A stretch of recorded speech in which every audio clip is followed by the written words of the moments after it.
A primeira dica de hoje é: determine claramente os espaços de trabalho e de lazer.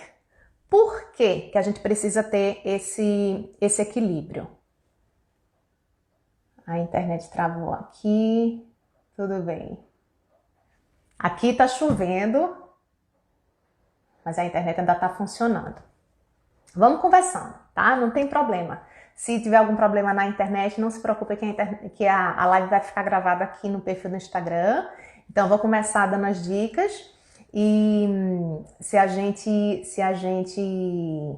à medida que vocês conseguirem entrar novamente, a gente vai conversando de novo, tá bom? Bom, então vamos lá. Então, a primeira dica de hoje é sobre determine claramente os horários de lazer e de trabalho. Por quê? Nesse contexto que a gente está vivendo atualmente, a vida offline e a vida online, elas se confundem muito, né? Então, como o celular está muito fácil, muito acessível para a gente, é muito fácil a gente, sem perceber muitas vezes, entrar no nosso horário, que seria o nosso horário de descanso, no celular, né? Então, os horários que antigamente era bem delimitado, né? O espaço offline e o espaço online. O horário de trabalho e o horário de descanso começava quando? Na segunda-feira, quando você entrava no escritório, ou no consultório, ou no seu ambiente de trabalho.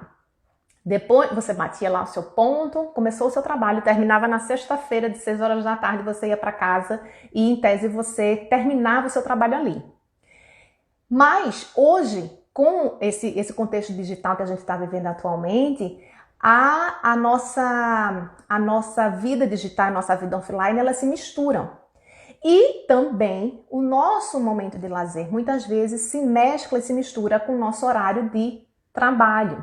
Então, aquele e-mail que chega na nossa caixa de entrada, por exemplo, num domingo e você responde que é um e-mail de trabalho, se você não está no seu horário de trabalho, em tese, você não deveria estar respondendo o e-mail de trabalho naquele momento, né?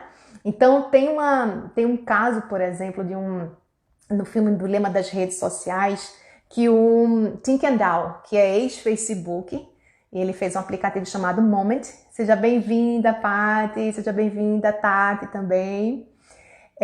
Então, o que é que acontece? Com essa mistura, a Paty, por exemplo, que trabalha muito com o digital, produzindo conteúdo, fazendo as mentorias, se ela não tiver muito atenta a como é que está a relação dela com o digital, o que é que acontece? Facilmente, no domingo à tarde, que antes seria um horário de descanso, de lazer talvez dela, ela está checando e-mail, ela está checando a rede social, respondendo de repente o perfil profissional dela.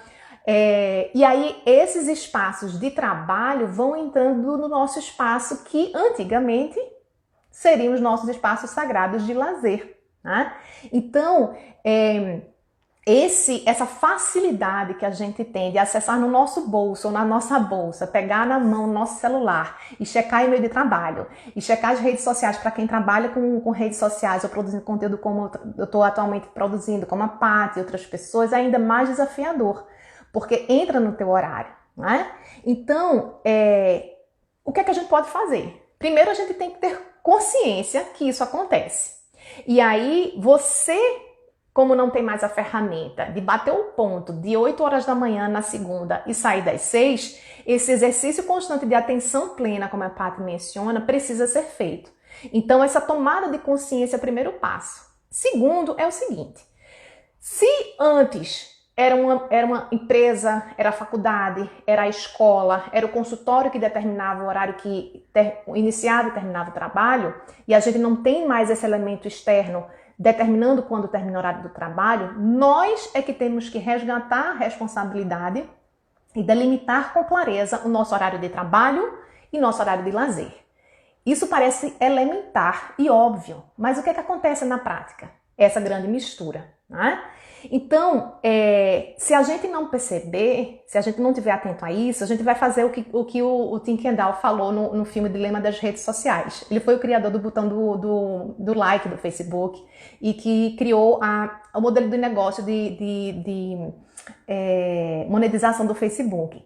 E ele disse que teve uma certa vez que ele se percebeu pegando o celular e checando o e-mail do trabalho, depois que já tinha largado do escritório, do Facebook na época, na despensa de casa e olhando, checando os e-mails do trabalho. Como quem estava fazendo uma coisa escondida, sabe? Uma pessoa que tá querendo fazer uma coisa, mas tá com medo que os outros vejam. Ele tava meio que fazendo uma coisa, parecendo que tava uma coisa ilegal, né?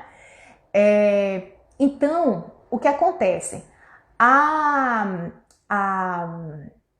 Essa autoenganação que às vezes a gente faz, de que não estou trabalhando, estou só dando uma olhadinha aqui no Slack, que é um aplicativo que semelhante ao WhatsApp, sendo que voltado mais para o trabalho. No sábado de manhã, no sábado à tarde, domingo de manhã, domingo à tarde, 11 horas da noite, durante a noite, etc. Isso faz com que isso vá intoxicando a mente da gente de sobrecarga de informação e de autocobrança para o trabalho, né?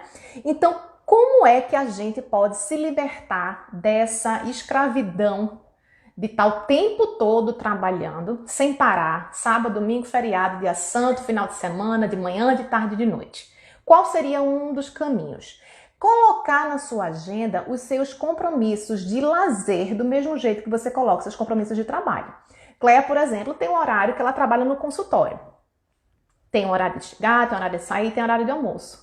Se ela não colocar da mesma forma na agenda dela que tal horário ela vai para o Pilates, por exemplo, o que é que vai acontecer? Outras coisas vão aparecer e vão roubar o tempo de lazer.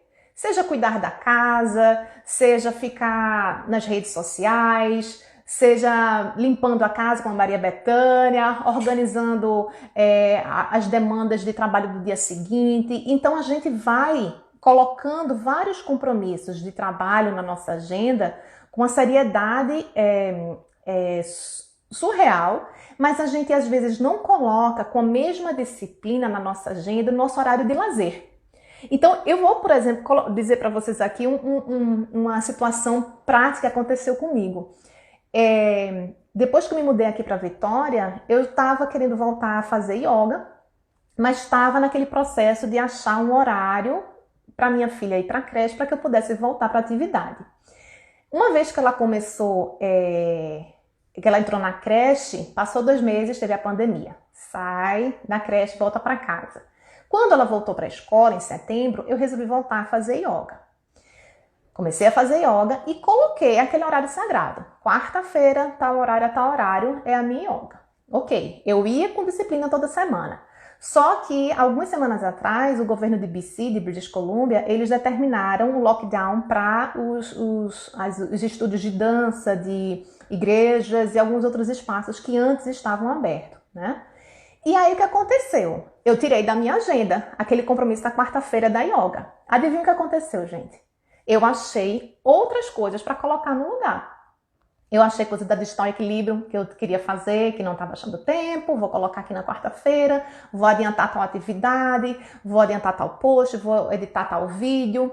Então, eu preenchi aquele horário com outras coisas. Se eu não tivesse tirado, por exemplo, da minha agenda, o compromisso da Yoga Lá e tivesse colocado assim, yoga em casa, usar o aplicativo tal, porque eu tenho na Apple TV o aplicativo de yoga, eu teria continuado, concorda? Mas uma vez que eu excluí da minha agenda aquele compromisso meu de atividade física semanal, o que é que acontece? Outras coisas vão aparecendo e você vai colocando. Então, a minha dica é, determine com clareza e coloque na sua agenda. Se você usa agenda de papel, coloca na sua agenda de papel. Se você usa um calendáriozinho que você coloca na sua geladeira, ou aqueles calendáriozinhos de dia, tem o dia da sua caminhada, o dia do seu pilates, o dia de você encontrar com seus amigos virtualmente para aquele trabalho voluntário de igreja. Enfim, qual é o momento de lazer semanal que você quer preservar e que você não quer que o seu trabalho entre? Esse horário sagrado você precisa colocar na sua agenda, certo? Outra coisa também importante, gente, para que o trabalho e o digital não entrem na sua vida offline e no seu momento de lazer, é você entender quais são os seus momentos inegociáveis, que eu também chamo de momentos sagrados, tá? Cada um vai encontrar qual é o seu momento sagrado, certo? Algumas sugestões que eu posso dar para vocês por exemplo, 2 horas antes de dormir. Se você acha muito difícil começar com 2 horas, coloque 1 hora antes de dormir. Se todos os dias você desliga a sua internet, a sua rede social só de 10, 11 horas da noite, começa a desligar 1 hora mais cedo e naquele horário toma um banho mais longo, coloca um ritual de relaxamento para fazer uma higiene do sono, seja fazer uma leitura que não seja no celular, tomar um chá, conversar com seu cônjuge, tomar um banho mais longo escutando uma música relaxante. Então você vai colocar esses momentos inegociáveis em que você precisa se desconectar do trabalho e do digital, certo? Uma segunda dica, principalmente para quem trabalha com muita informação digital, é fazer uma faxina digital, uma faxina semanal dos seus e-mails, tá? O que acontece? Muito do trabalho, das demandas que chegam para a gente digitalmente, ainda chegam no velho e bom e-mail, né? Só que se a gente não limpar regularmente a nossa caixa de entrada de e-mail, o que acontece? A gente começa a criar uma montanha de informação e as informações de mensagens importantes se misturam com informações que não são tão relevantes assim. Então eu costumo dizer que acumular coisa, inclusive na nossa vida digital, faz com que essa montanha fique tão grande que fique difícil depois de você lidar com ela. É como você juntar pilha de prato, pilha de roupa, pilha de caixa de mudança que você passa muito tempo para arrumar. Então qualquer coisa que você acumula muito, você tem mais dificuldade de lidar com ela depois. Então a segunda dica é: aprenda a lidar com a sua caixa de e-mails para que ela não seja uma opressão para você, né? Por que a gente precisa limpar regularmente? Além de não acumular, quando a gente tem muito e-mail misturado de, por exemplo, propaganda, ou de loja que a gente não frequenta mais, ou de alguma loja que eu já comprei livro, por exemplo, para as meninas em site, que às vezes a frequência do e-mail é muito alta. Então você pode ou se descadastrar se você realmente não quer mais ter aquele impulso de comprar, ou você pode atualizar suas preferências de e-mail e dizer: olha, eu quero continuar só recebendo esse tipo de informação. Então, ao invés de você, por exemplo, receber 3 e-mails semanais daquela loja, por exemplo, você vai receber somente 1. Então, isso vai diminuir o que a gente chama de grau de sujidade, ou seja, a menor nível de sujeira na sua caixa de entrada, tá? Organizar a sua caixa de entrada de e-mails com filtros e pastas para ter mais clareza mental e organização. O armário de vocês, por exemplo, Betânia e Cléia, por exemplo, que adoram um armário bem organizado.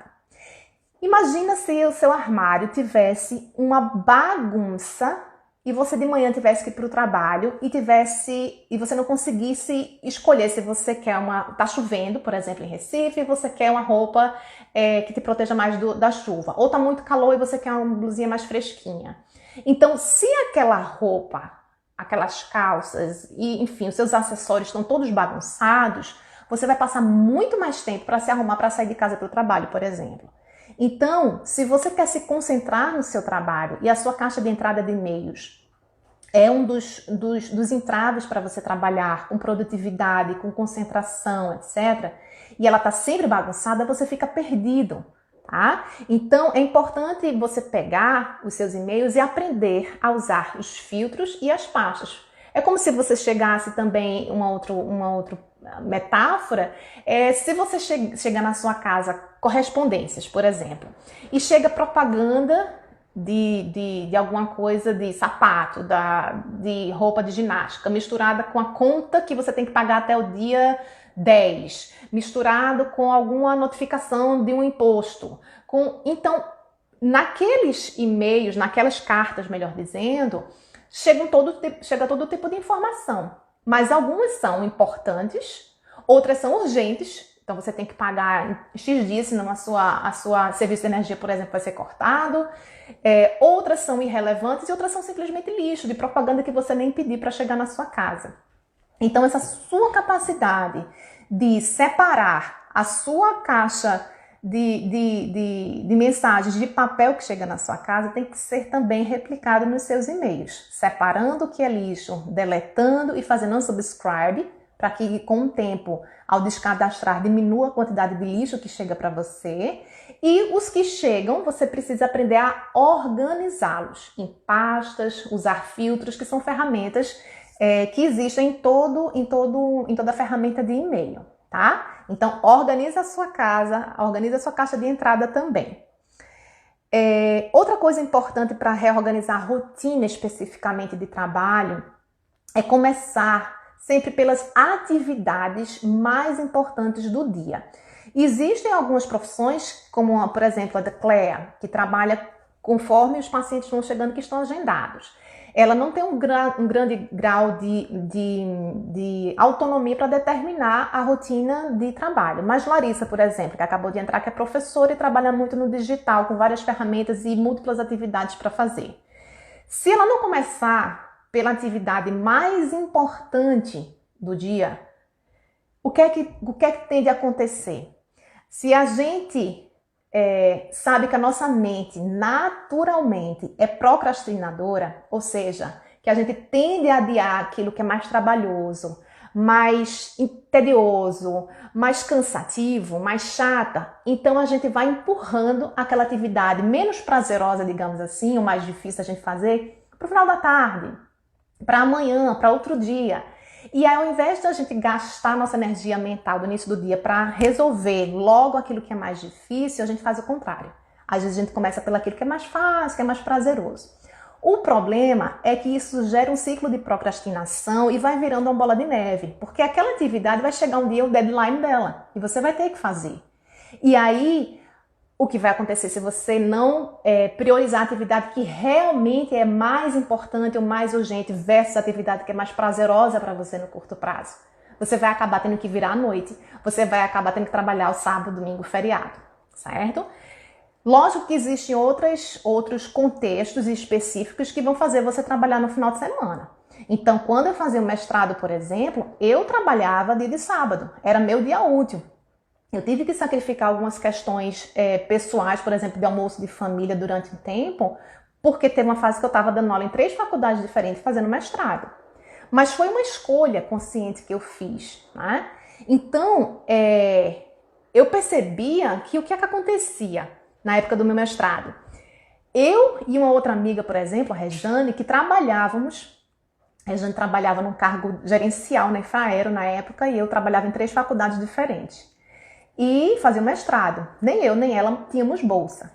E a gente tinha uma colega, que eu não vou citar o nome, obviamente, que ela era bolsista.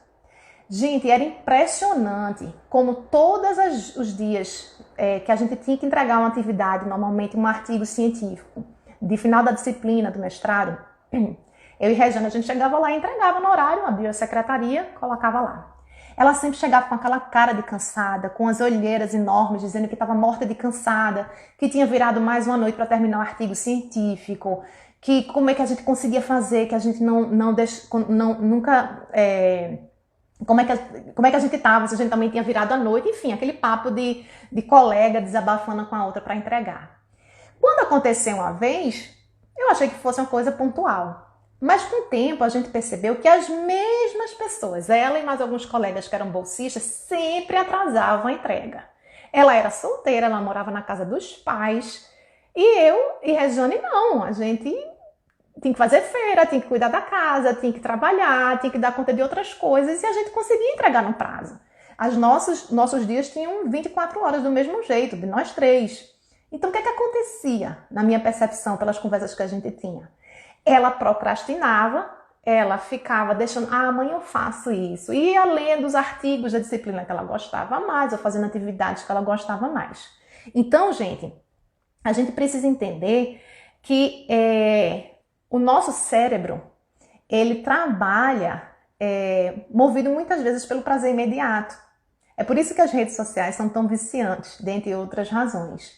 Então, se a gente quer ter uma relação com o trabalho em que a gente não se sobrecarrega, em que a gente não fica nesse ciclo de se procrastinar, é importante a gente ter, além dessa organização que a gente conversou antes, essa consciência de que a gente precisa começar, na primeira atividade do dia, aquilo que é mais importante e aquilo que é mais urgente, mesmo que aquilo não seja o mais prazeroso para a gente no curto prazo, tá?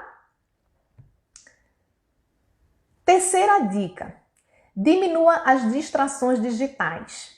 Essa dica é uma dica de ouro que eu não vou cansar de repetir para vocês. Se você tem o hábito de trabalhar com o celular perto de você, com todas as notificações ativadas, você nunca vai conseguir chegar no seu ponto ótimo de concentração. As pesquisas na área de psicologia social, que estudam dependência tecnológica e a influência disso na nossa produtividade, elas já são bem contundentes e mostram que se você tem esse mau hábito de trabalhar com o celular com notificação ligada, você está drenando a sua energia mental, que deveria estar focada em terminar uma atividade e nas múltiplas distrações, tá? Então, você é quem deve determinar que horários, com consciência e com clareza, de quanto em quanto tempo você quer checar as novas mensagens. Existe uma regra universal para isso? Tem que checar a cada X minutos? Não, existem só algumas orientações gerais e recomendações, tá? Então, tudo vai depender de qual é a dinâmica do seu trabalho, certo? Então, por exemplo, digamos que a Larissa trabalha e parte da demanda do trabalho dela, ela precisa se concentrar para montar uma aula. Mas parte do trabalho dela está em responder os e-mails dos coordenadores, outra demanda está em responder os alunos na plataforma do Google Classroom, que é diferente da realidade de quem é um psicólogo ou um médico que tem um horário de pegar e de sair. Então ele já vai olhar de repente as mensagens dele entre uma consulta e outra, ou a cada 2 horas, ou a cada intervalo entre uma consulta, né? Então cada um de vocês vai pensar: qual é a minha dinâmica de trabalho? Quanto tempo é que os meus clientes, se você trabalha com marketing digital, se você é jornalista, se você trabalha com redes sociais que você sempre quer responder, você não é obrigado a ficar escravo de ter que responder as pessoas a cada 5 minutos.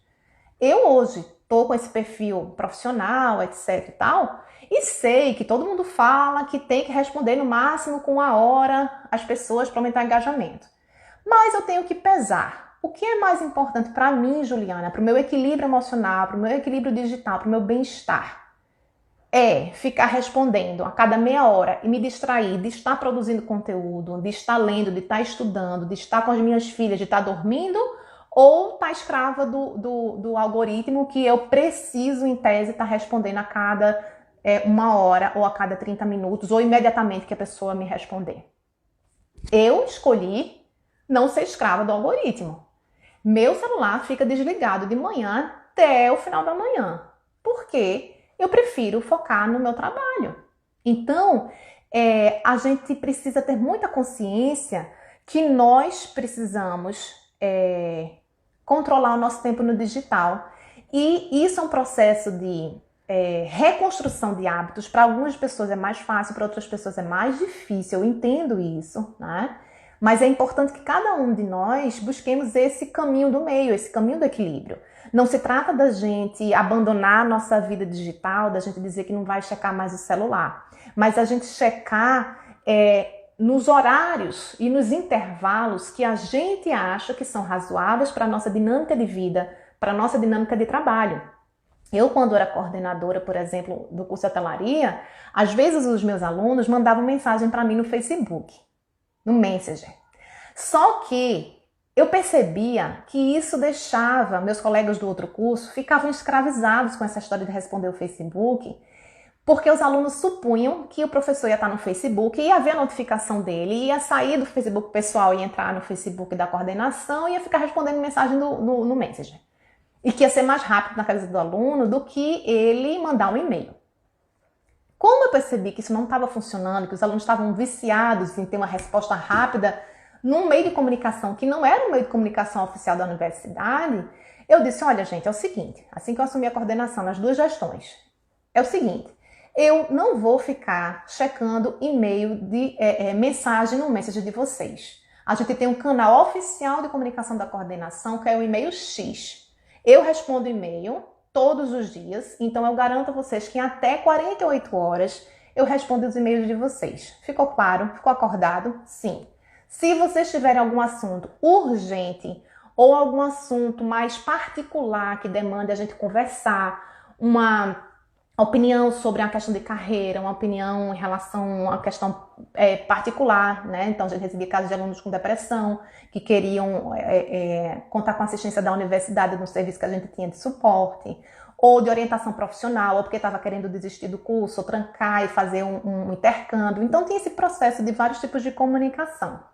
À medida que eu comunicava claramente para os meus alunos quais eram as formas de comunicação que eu tinha, qual era o tempo médio que eu responderia os e-mails, que eu estava todos os dias na coordenação, que estava publicado na página oficial do departamento, que estava publicado na página, colocado na porta da coordenação os horários que eu estava lá, e todos os dias eu fazia questão de ter um horário de atendimento pessoal na coordenação, ele sabia que ele podia se programar e estar ali. Então, da mesma forma você tem que fazer com seus clientes, com seus alunos, com seus pacientes. Eu já passei na situação da minha psicóloga na época, dizer: Juliana, é impressionante essa coisa de digital. Tem paciente que fica me mandando mensagem perguntando se pode cancelar a consulta ou me perguntando alguma coisa. E se eu não responder em menos de meia hora, fica mandando mais mensagem, fica ligando para mim. E aí quando dá no intervalo, entre as consultas, ela sempre deixava um intervalo, era o momento que ela parava, relaxava um pouco, tomava um café e respondia as mensagens do WhatsApp. Então, ela tinha pacientes que não queriam esperar 50 minutos para ter uma resposta de uma mensagem. Entende? Mas o que é que ela dizia? Olha só, eu não sei se você lembra, mas eu trabalho em atendimento psicológico. Às vezes ela dizia. Então, eu não posso checar as mensagens durante as minhas consultas. Eu só posso checar entre as consultas. Então, eu espero que você entenda que eu só posso responder as mensagens a cada 1 hora em média.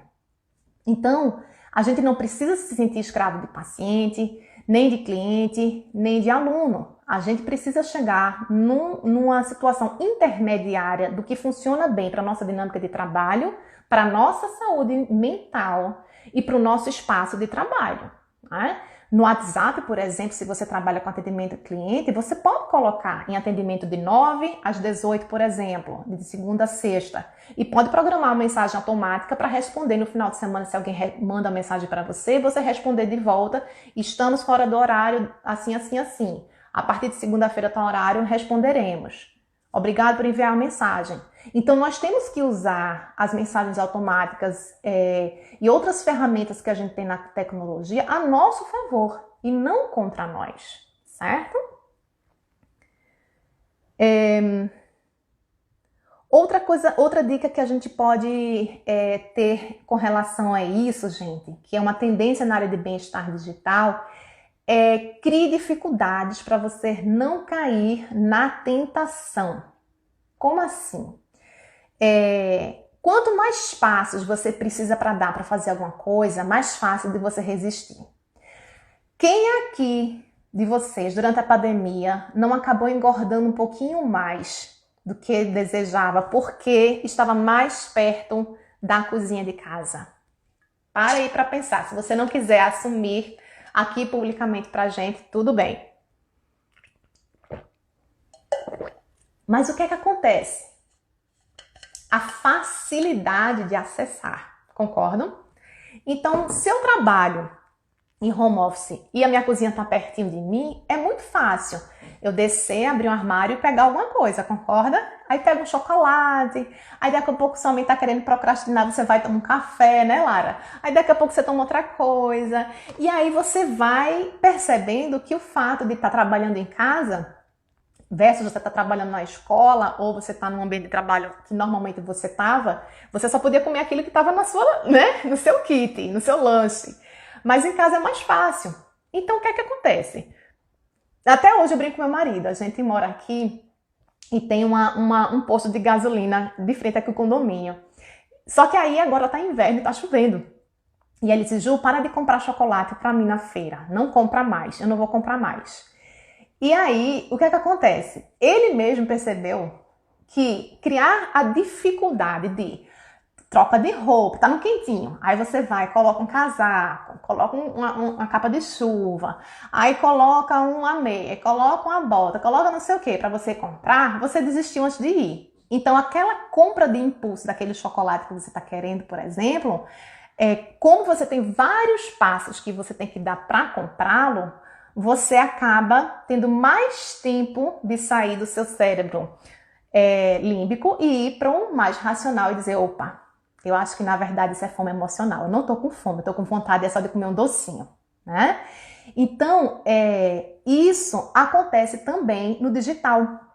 Então, algumas pesquisas na área de psicologia social e de bem-estar digital, eles cunharam um termo chamado de fricção. Ou seja, você aumentar as camadas e os níveis de dificuldade para você acessar alguma coisa, tá? Então, quanto mais passos você precisa para fazer algo, menos ações baseadas no impulso você vai ter. Esse é o grande segredo. Serve para o chocolate e serve para quem fuma, serve para quem está viciado em qualquer coisa ou no celular, tá? Então, se você aumentar a dificuldade de acessar algo tentador, é mais fácil de você se controlar. Com relação ao celular especificamente, já tem pesquisas mostrando que quanto mais perto fisicamente o celular está de você, mais fácil você pegar. Então, se ele está o tempo todo no bolso da sua calça, mais vezes você vai pegá-lo. Se ele está guardado numa capinha assim, fechadinha, é um passo a mais. Por incrível que pareça, 2 a 3 segundos a mais.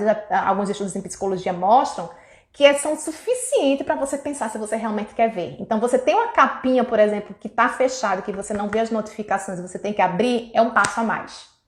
Se você coloca os seus aplicativos que mais te distraem, ao invés na primeira página do seu home screen, você colocar na segunda home screen, é um passo a mais que você vai dar, é um deslizar mais, entende? Se você coloca esses aplicativos, segura neles e coloca numa pasta só chamada redes sociais, outra pastinha trabalho, outra pastinha filmes, outra pastinha de games, você criou um passo a mais, porque você vai ter que sair da home screen para a segunda. Você vai ter que clicar naquela pastinha para depois entrar. E aí, se junto com isso você desligou as notificações, que foi a minha dica anterior, não vai estar aquele bendito daquele botãozinho vermelho piscando, dizendo olhe, olhe, olhe, olhe que tem mensagem. Então, percebem que todas esses passos vão criando como se fosse um sistema imunológico digital, porque você vai dificultando o seu acesso, tá? Então, sigam essas dicas, tá? Que eu passei de notificações, colocar na segunda página, tá? Os aplicativos, principalmente, que mais te distraem, certo? Outra dica é você colocar o celular ou em modo avião, quando você quiser ficar completamente sem rede, ou em modo não perturbe, que é diferente, tá? Essa dica é interessante porque se você, por exemplo, nunca coloca em modo avião porque você não se sente angustiado, porque, sei lá, vamos supor que Léo, a filha já voltou para a escola, está na casa do pai e ao mesmo tempo quer se concentrar no trabalho, alguma coisa que precisa de muita concentração, e aí ele não quer ficar sem rede. Você pode colocar no modo não perturbe e selecionar o número do seu pai, da sua mãe, da escola da sua filha, da sua esposa, por exemplo. E aqueles números, eles vão continuar ativos para que você receba ligações de urgência se você precisar. Mas a sua internet pode ficar desligada. Então, existem várias formas, né, que a gente vai trabalhar aqui no Digital Equilíbrio, que aos pouquinhos eu vou detalhando mais para vocês em outras lives, né, o como fazer tudo isso. Mas o fato é que a gente precisa entender que quanto mais difícil, quanto mais passos eu tiver que dar, seja porque fisicamente o celular está mais distante de você, dentro de uma gaveta, ou colocado na sacolinha na porta, ou colocado em outro cômodo, quanto mais difícil for de você chegar até o seu celular, fisicamente falando, quanto mais distante, maior o seu nível de concentração e produtividade no trabalho. Isso já foi comprovado por várias pesquisas científicas, tá? Então, essa é uma dica. Se você não quer... Didi, tá muito complicado. Eu não sei fazer isso sozinha, só se você sentasse junto de mim e viesse me mostrar, abre aqui, passo 1, passo 2, passo 3, não tenho saco de fazer isso, não entendo, não sei como é que faço a configuração. Então, mantenha fisicamente o celular distante de você e desligue as notificações. Ou coloque simplesmente no modo avião, tá? Então, se você não quiser usar nenhuma técnica, se você não quiser configurar nada, somente a dificuldade física já vai aumentar a tua concentração, tá? Vamos em frente? Seja bem-vinda, Fabi. Gente, terminando um pouco essas dicas sobre bem-estar digital e o trabalho, né? Que pode ajudar a gente a ter mais foco, a diminuir o nosso lixo nos e-mails, a diminuir as distrações digitais, né? Existem também algumas coisas que são importantes, que estão para além da nossa vida digital, mas que são parte do nosso equilíbrio, né? Então, a minha quarta dica de hoje, boa noite, Fabi, é um ditado que se fala em inglês, que eu traduzi, né? Mas que eles falam o seguinte: não coloque muita coisa no seu prato. Ou eles dizem, desculpe por colocar mais uma coisa no seu prato. O que é que significa isso? O que é que vocês acham? Que é colocar muita coisa no seu prato. Quando você pensa nessa expressão, o que é que isso soa para você? Não coloque muita coisa no seu prato, Fabi. O que seria para você? Em relação ao trabalho, em relação à vida?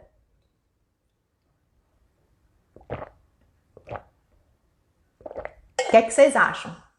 Coloquem aí nos comentários o que é que vocês acham que significa não colocar muita coisa no seu prato.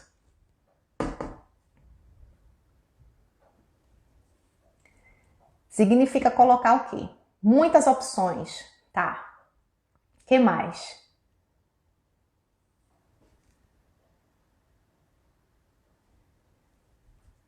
Colocar, evitar muitas demandas, ok? Selecionar melhor. As muitas demandas que às vezes a gente mesmo diz sim, né, Cissa? Pode fazer isso, Cissa? Posso. Pode fazer aquilo? Pode. Fabi, selecionar melhor, ou seja, se você não pode colocar tudo no seu prato, você tem que colocar um pouquinho de salada, colocar uma proteína, né, uma carne, um frango, você vai colocar um carboidrato. Fabi, priorizar também, não dá para você comer a feijoada e a lasanha e não sei o que, a não sei que você queira ter uma indigestão, né? Léo, evitar excessos e focar no essencial, isso. Vivi, seja bem-vinda. Pois é, Cissa, não dá para escolher, né? Não dá para você comer tudo, melhor dizendo. Então, do mesmo jeito que a gente não pode colocar tudo no nosso prato de uma vez e comer tudo desesperado, senão a gente vai ter uma indigestão, senão a gente vai ficar doente ou, enfim, sobrepeso, ou qualquer outra questão. Da mesma coisa com relação às nossas escolhas no trabalho. A gente precisa aprender a evitar os excessos e focar no essencial. E no dia a dia, o que é que significa isso? Como é que a gente pode fazer isso no dia a dia? Primeira coisa, bem simples e bem básica, mas que eu passei muito tempo para aprender, até hoje ainda luto, gente. Precisei anos de terapia para me tocar disso. Que é você colocar mais coisas, mais atividades para fazer no seu dia do que o seu dia do que você consegue fazer de fato. Como assim? Você acha que você vai conseguir, no meu caso, eu vou dar aula, vou fazer reunião de tal coisa, eu vou responder os e-mails, eu tenho as várias demandas da universidade, mesmo jeito que cada um de vocês tem demandas diferentes. Se você coloca repetidamente mais atividades do que você consegue realizar, como é que você se sente? Me digam. Frustrado ou frustrada? Você se sente correndo contra o relógio o tempo todo, porque você colocou lá na sua lista de atividades, seja no seu Google Calendar, seja no seu planner, seja em qualquer metodologia que você aprendeu de planejamento de vida, 1 milhão de aplicativos que você baixou para planejar. Se você colocar 20 atividades para você fazer por dia e regularmente você consegue fazer num dia normal, na vida normal, em média 4 atividades daquela natureza, por que diabo você coloca 20? É porque a gente gosta de se boicotar, eu acho, né, Cissa? Na verdade, lógico que existem várias explicações, né? Mas o fato é que a gente, às vezes, entra num ciclo doentio que a gente acha que a gente sempre pode fazer mais do que a gente está fazendo, que a gente tem que colocar mais coisa, né? Só que isso vai alimentando algumas concepções que, às vezes, a gente tem internalizado de que a gente nunca faz o suficiente. ou que a gente precisa fazer mais, ou que a gente precisa estudar mais, que a gente precisa trabalhar mais, seja porque a gente tem que fazer, no caso de Viviane, X pontos para progressão, ou porque se eu não fizer tal ponto, eu vou sair do programa de pós-graduação, ou se eu não estudar tal coisa, eu vou ficar desatualizado na minha área de direito, ou de TI, ou se eu não fizer um mestrado, ou se no mestrado eu não fizer... Então, essa bola de neve de autocobrança, de sempre colocar mais no nosso prato do que a gente pode realmente comer, isso vai gerando um cansaço mental que pode levar a um esgotamento, que é o famoso, não sei se vocês já ouviram falar, do burnout, que é a síndrome do esgotamento físico e mental relacionado ao trabalho, né? É uma doença ocupacional. Então, a gente vive numa sociedade em que a gente busca de forma doentia essa superprodutividade. E a gente acha que se a gente não correr contra o tempo, se a gente não parecer, inclusive, para os nossos colegas no escritório ou na universidade, que está sempre muito cheio, a gente, por outras questões de crenças, né, que a gente vai aprendendo e cristalizando desde a infância, a gente se sente preguiçoso, a gente se taxa de não estou fazendo o suficiente, sou bom, mas não sou perfeito. Então, aquelas vozes interiores que a gente, às vezes, sem perceber, a gente vai permitindo que ganhe corpo e se cristalizem na nossa vida, a gente precisa aprender a identificar que vozes são essas interiores e aprender a diminuir esse volume, né? Essa voz interior que diz, não, você não é capaz, não está bom, mas não está perfeito, melhore, né? Se você está descansando demais é porque você é preguiçoso ou preguiçosa. Então, essas crenças, gente, às vezes a gente precisa, inclusive, de buscar uma ajuda profissional de um psicólogo para que a gente quebre essas crenças que a gente cristalizou, porque senão a gente nunca vai ter uma relação verdadeiramente equilibrada na nossa vida e com o nosso trabalho. O nosso trabalho, ao invés de ser fonte de prazer, é fonte de tormento, porque a gente muda de emprego, muda de carreira, muda de área, muda de tudo que a gente pode mudar, mas a gente nunca encontra satisfação na nossa vida de trabalho. Porque, na verdade, o que a gente precisa equilibrar está lá atrás, é muito mais profundo do que apenas a nossa relação com o trabalho. É nossa relação de autocobrança, né?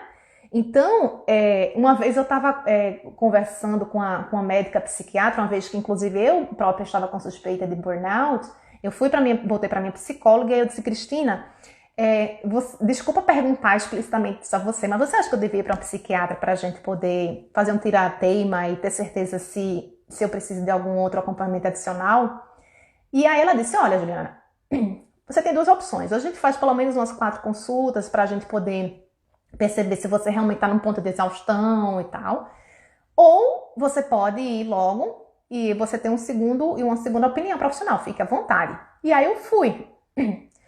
Na conversa da gente, ela acabou constatando que não se enquadrava no quadro de burnout, mas recomendou que eu continuasse na terapia, que era cognitivo-comportamental.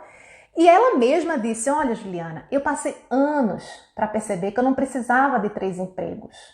Eu, psiquiatra, né, com a filha pequena na época, e eu justificava que eu precisava daqueles 3 empregos porque tinha que bancar a melhor escola da cidade para minha filha, porque eu precisava bancar a viagem internacional, porque eu precisava ter tal carro, porque eu precisava morar em tal bairro, porque eu precisava ter tal apartamento. Então eu fui criando necessidades e eu percebi que, na verdade, muito do que eu ganhava, eu às vezes gastava para compensar o vazio que eu sentia, a culpa que eu sentia da minha filha com 4 anos, 5 anos, usando chupeta ainda. E as pessoas diziam, Fabiana, que vergonha, você é psiquiatra e a sua filha usando chupeta ainda. E ela dizia, quando eu me curar da minha dependência, eu tiro a chupeta dela. E ela disse, sabe qual era a minha dependência? Era achar que eu, como não tinha tido posses materiais da minha infância como eu gostaria, eu queria preencher a minha criança interior, que não teve o melhor curso de balé, que não teve a melhor escola, que não teve os melhores presentes, as melhores viagens, eu queria dar isso à minha filha. Então, veja, eu psiquiatra, ela dizendo, precisei passar anos da minha vida profissional trabalhando feito uma louca, dando plantão, trabalhando em 3 vínculos diferentes para poder perceber que eu precisava dar um tempo em tanto trabalho. Então, se uma psiquiatra, né, que é uma profissional que trabalha com a psique humana, ela pode se colocar numa situação dessa, imagina nós, seres humanos, eu, professora, e vocês, alguns que são da área de saúde, mas outros não são, a gente está sempre sujeito a entrar nesse ciclo de excesso de trabalho. A questão é, vale a pena a gente entrar nesse ciclo de excesso de trabalho e a gente se desequilibrar ao ponto da gente perder a nossa saúde física e mental? Então essa é a grande pergunta que a gente precisa fazer, né? E aqui tem a última dica, crie novas realidades. Como assim? A psicologia positiva, que é a ciência que estuda a felicidade, ela mostra que o problema não está na realidade em si dos fatos. A gente costuma ver o mundo como uma coisa plana. Do mesmo jeito que a gente acha, como a gente olha o mapa, por exemplo, do mundo, o que é que a gente imagina? A Europa está lá em cima, a África está embaixo, a América do Sul, a América do Norte e tal. Então, num dos livros que eu estava lendo esses dias sobre psicologia positiva, ele dizia, essa visão de mapa que a gente tem estática é a mesma forma como muitas vezes a gente vê a nossa realidade, inclusive a realidade de trabalho, que é um dos aspectos que esse autor trabalha, o Sean Anchor. E ele dizia assim, nós precisamos olhar a realidade como se fosse um prisma. Tá? Não como um triângulo, não como algo plano, mas algo que tem várias facetas diferentes. E às vezes você está olhando para uma faceta do seu trabalho hoje que é a faceta mais negativa. E você não consegue ver que, na verdade, você está olhando só uma face da realidade. Existem outras faces que talvez você não esteja enxergando e que podem resgatar a sua alegria de estar no seu trabalho. Né? Então, 3 dicas de como vocês podem fazer na prática isso no trabalho de vocês seria o seguinte. Primeiro é pensar mesmo em novos caminhos, novas perspectivas mais positivas, tá? No seu trabalho atual. Então vamos supor, Ju, eu não quero sair do meu trabalho atual, eu tô bem aqui, ou não dá para sair por enquanto. Então, que tal você mudar a perspectiva sobre esse trabalho? De forma prática mesmo. Por exemplo, tentar mudar para um novo setor, mudar o seu foco e seu esforço para atividades mais significativas para você. No meu caso, por exemplo, eu estava na universidade, a gente tem o eixo pesquisa, ensino e extensão. Em tese, você pode escolher o que é que você quer enfatizar mais. Por mais que a pressão social, se você, por exemplo, tem um doutorado, seja entra na pós-graduação, você tem que entrar no mestrado, tem que entrar no programa, pode ser que você não queira o esquema da pós-graduação.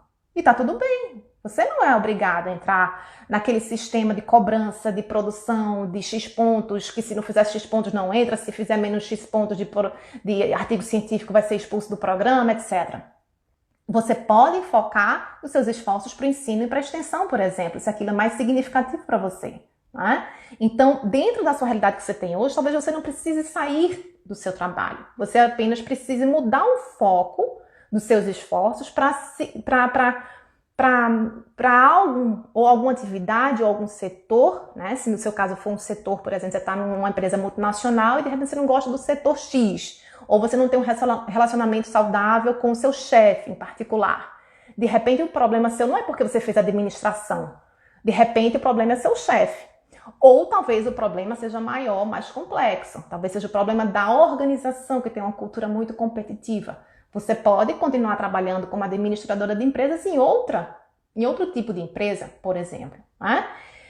Pense em projetos paralelos ao seu trabalho atual. Por exemplo, você pode entrar numa sociedade com alguém numa empresa ou num projeto, fazer uma consultoria, vendendo seu conhecimento, começar um projeto no digital, como eu comecei aqui o Digital Equilíbrio. Não é um trabalho, não ganho dinheiro, mas eu estou começando algo que eu posso colher os frutos mais na frente.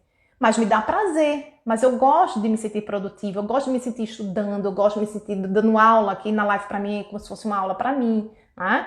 Então, você pode fazer projetos paralelos ao seu trabalho atual se você não consegue fazer uma desvinculação completa do que você tem hoje. Né? Afinal de contas, a gente tem realidades objetivas de pagar a conta, pagar boleto, viver. Então, nem sempre é tão fácil a gente fazer essa transição. Né?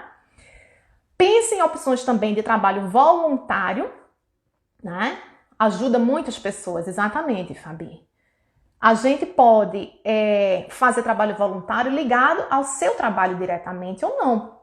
Vamos supor que você, na universidade, por exemplo, você pode desenvolver trabalhos de extensão, que às vezes você não tem um retorno financeiro, nem um reconhecimento organizacional muito grande, porque não pontua tanto quanto pesquisa na sua progressão, mas você gosta, mas você tem prazer naquilo, tá? Então você pode desenvolver um trabalho desse. Ou se você é nutricionista, ou se você tem uma expertise, você é professora de yoga, você é médica, você pode usar o seu conhecimento do seu trabalho, mas você pode aplicar num trabalho voluntário, numa instituição filantrópica, por exemplo, ou em alguma instituição que precisa de um profissional de saúde, ou de um contador de história, se você quer fazer uma coisa completamente diferente. Eu tenho uma amiga minha, Xanda, que ela é formada em computação, trabalha no Serpro, eu acho o nome, e ela estava trabalhando na época como voluntária de contadora de histórias. Né? Então, pode ser uma coisa completamente fora da sua atuação profissional também. Né? E as pesquisas mostram, em psicologia social, que oferecer-se para ajudar as pessoas no trabalho voluntário ou dar apoio à sua rede de amigos até, né? Ele é mais importante para aumentar a felicidade do que receber apoio da sua rede. Né?